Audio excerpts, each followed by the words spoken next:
Nagtutourist muna mga tao dito sa United Arab Emirates and dito magsisipaghanap ng trabaho. Actually, normal naman na ginagawa yung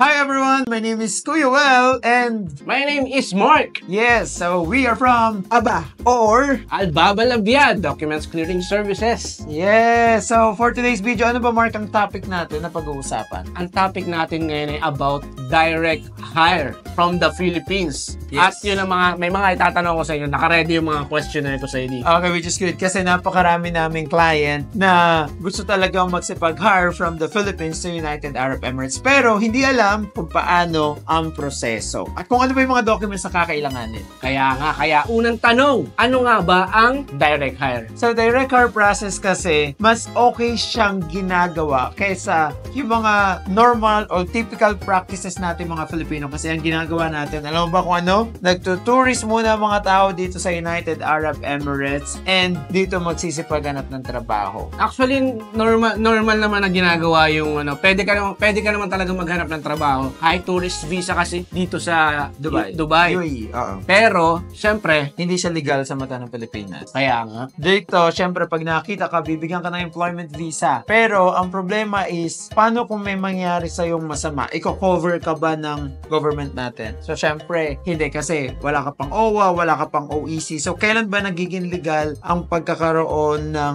employment visa dito sa mata ng Pilipinas? Where, pag nakakuha ka ng OWA or OEC. Okay, pero ang tanong ni Mark is, ano nga ba ang direct hire process? So, ang direct hire process is, ito yung pagpoproseso ng tamang mga dokumento from Philippines to United Arab Emirates. Yung mga approval na ginagawa dito sa consulate at approval doon sa Pilipinas sa POEA para pagdating nila dito or pagpunta dito sa immigration pa lang meron na silang OWA, OEC, or PIDOS. So, Yun. lahat meron na sila na. kung kumpleto kayo dyan sa mga documents na ganyan, sure na hindi kayo ma-offload. Yes, wala At- offload doon. At ito pa, second question. Oh. Paano ba ang direct hire? Okay, ginagawa kasi yung direct hire process nung kadalasan, may dalawa kasi yan eh. Either the employer is meron ng staff sa Philippines na kukuhanin na lang niya. And second is, si employer is wala pang tao, nagpa-approve ng job order dito kay consulate at maghahanap ng mga tao sa Pilipinas. So meron tayong affiliated recruitment agency sa Pilipinas where sila lahat ang maghahanap ng tao kung wala pang tao si employer. So, paano nga ba ginagawa to? Kaya kailanganin muna natin yung mga documents ng employer. Kasi kailangan muna natin makita kung this employer is eligible ba sila na kumuha ng tao sa Pilipinas or hindi.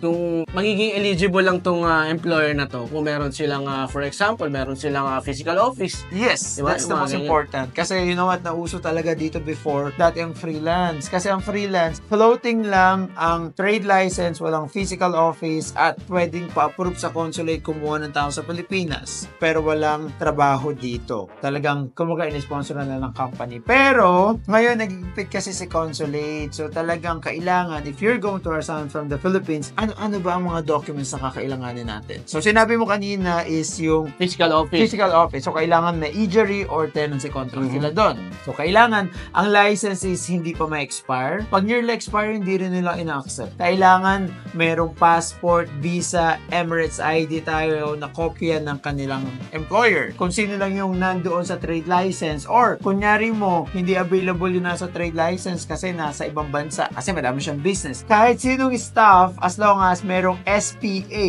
or Special Power of Attorney. So, kakailangan din natin yung email, mobile, yun yung mga kailangan. Ito yung mga kailangan na documents ng employer. Yes, Okay. na kailangan munang isubmit sa atin to check if okay ba to, and then kakailangan din natin ng photos ng office nila. Kasi minsan guys, nakaka-receive kami ng mga photos ng office na hindi naman talaga, peke yung photos ng office nila. Inedit lang. So, ang ginagawa namin is we're going to visit the office Yun. para i-check talaga if it's really existing or not. Okay? Totoo naman. Tsaka, paano kung iba yung picture na pinadala nila tapos hindi naman pala sa kanila totoong office yun. Kaya mas maganda binibisita talaga yung mga ganyan. Yes, you're right. Kasi nag-iingat din kami kasi isang pagkakamali namin, lahat ng job order na pinasa namin, for example, 100 ito, mafi-freeze lahat yun. So, sayang. So, ano gagawin natin? Hindi naman maintindihan naman yung ibang employer yun na, hindi, pinarasas na namin ganito. Kaya nag-iingat din kami na mapasukan kami ng mga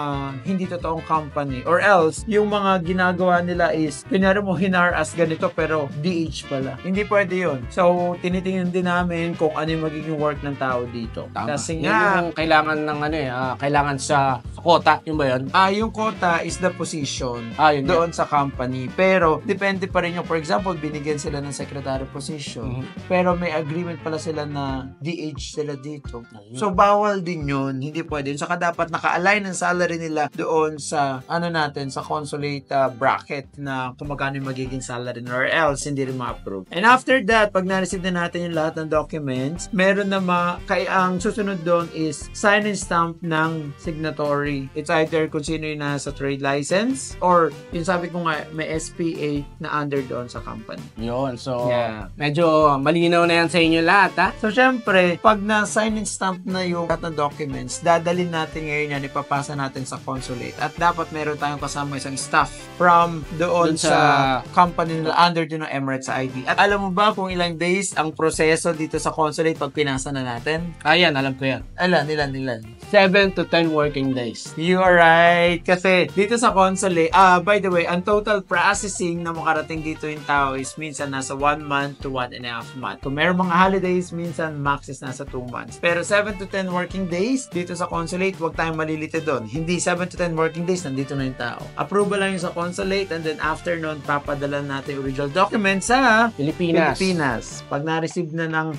agency natin sa Pilipinas yung documents natin, so, accreditation naman ng POEA. So, gaano ba katagal ang accreditation ng POEA? So, sabi ko nga sa'yo, 1 month to 1.5 month ang total process. So, nasa 3 to 4 weeks. 3 to 4 weeks. Ang Isang buwan. Yes, nandun na yung tao papunta dito. Na-process na lahat. Magkakaroon ng OWA, OEC, PDOS. So, pag meron na sila nun, yun naman ang kailangan ng mga employee. yun yung kailangan ng mga employee sa Pilipinas. Pero prior to that, ano ang mga kailangan ng employee na kuhanin sa Pilipinas? OWA, OEC, PDOS. Siyempre, kailangan may passport ka. Yes, pero by the way, OWA, OEC, PDOS, ang gagawin nila, agency ang gumagawa ng OWA, OEC. Ang PDOS is sila ang a-attend doon sa seminar. Medical. Pero kailangan din nila mag-medical. Pag nag-start ng process, kailangan mag-medical, makita natin na physically fit sila. And also, kailangan din nilang kumuha ng NBI kasi pag may case sila, hindi sila makakalabas ng Pinas. At syempre, para dun sa employer, safe din na walang kaso talaga yung tao sa Pilipinas. And also, kailangan din nila ng vaccine certificate. So, yan yung mga kailangan para makapunta dito ang tao. Kasi, bakit ba kailangan ng medical sa Pilipinas? Siyempre, pagpunta mo dito, kailangan physically fit ka eh. Paano kung meron kang TB? Paano kung meron kang HIV? Yes. Yung mga sakit na nakakahawa. May tama ka sa lungs. Yeah, at hindi lang yan. Kasi pag kunyari mo, nakalusot sila doon, nakarating dito, may medical ka rin dito eh. Paano kung may medical ka dito tapos may sakit ka pala, di pa uuwiin ka rin ng Pilipinas. So, sayang ang pera na ginastos ng company at ginastos mo. So, may mga katanungan ka pa ba? Ito na yung last question. Ano ba ang pinaprocess ng Albabalabiad or ABA? Kasi, ang napag-usapan natin ngayon is direct hire. So, ano pa yung mga pinaprocess natin na mga documents kasi Albabalabiad or ABA is a documents clearing services. So, anything about documents like tayo kasi pwede din tayo mag-process ng PRO services pero hindi tayo more into that eh. Pero ang mostly, direct hire process, family visa, meron din tayong tourist visa, tapos yung mga absconding reduced fines, pagkatapos kung gusto nyo ayusin yung mga papel nyo dyan, kung ano man yung nangyari sa inyo, we can do that. We can help them. So, mostly, ang ginagawa natin is to help our kababayan para maayos yung mga papel nila. Papunta dito, or kung gusto nila, pag naayos na yung mga absconding cases nila, umuwi naman sila ng Pilipinas. Yun. Ganon. So, kung gusto nila, i-message nila tayo sa WhatsApp and on our social media platforms. Siyempre, nandiyan ang Facebook, Instagram, TikTok, WhatsApp. Kaya, once na nag-message kayo, marami naman kami sumasagot eh. Yeah. Sasagutin namin kayo at syempre, aayusin natin kung ano man yung problema nyo. Sabihin nyo sa amin at handa namin kayo tulungan. Yes, walang problema dyan. So, basta makapag-coordinate mag-coordinate lang kayo, isend sa amin yung mga documents na kailangan and we will process everything. So thank you so much guys for watching, and susunod na topic natin is family visa. Family visa. Kung sino ba yung mga pwede or paano. Okay, so let's go!